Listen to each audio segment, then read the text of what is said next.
ప్రమాదాలను ఏ విధంగా అరికట్టాలి అనే దానిపై మనమంతా కూడా తగిన జాగ్రత్తలు పాటిస్తూ సూచనలు పాటిస్తూ రోడ్డు నిబంధనలు పాటిస్తూ మనము ప్రతి ఒక్కరూ కూడా హెల్మెట్ వాడదాము, సీట్ బెల్ట్ పెట్టుకుందాం, డ్రంక్ చేసి బండి నడపొద్దు, ఆపోజిట్ డైరెక్షన్లో నడవద్దు.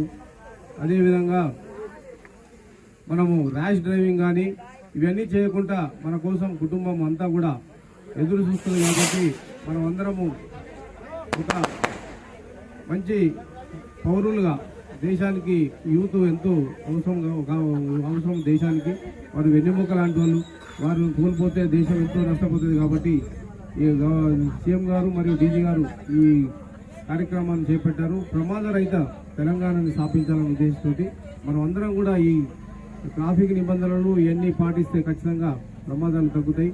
అందరూ క్షేమంగా ఉండాలి, సంపూర్ణ జీవితం అనుభవించాలి, సంపూర్ణ జీవితం గడపాలనే ఉద్దేశంతో ఈ కార్యక్రమం చేపట్టబట్టింది. మీరు అందరూ కూడా ఈ ఒకసారి గ్రహించి అందరూ కూడా ఈ ట్రాఫిక్ నిబంధనలు పాటిద్దాం మనమంతా.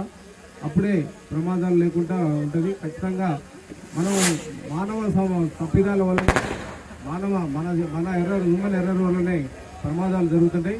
కొన్ని అనుకోకుండా కూడా జరుగుతుంటాయి. అవి వాటిని ఏం చేయలేము. కానీ మన పరిధిలో ఉన్నాయి కూడా ఖచ్చితంగా వాటిని మనం పాటిద్దాం.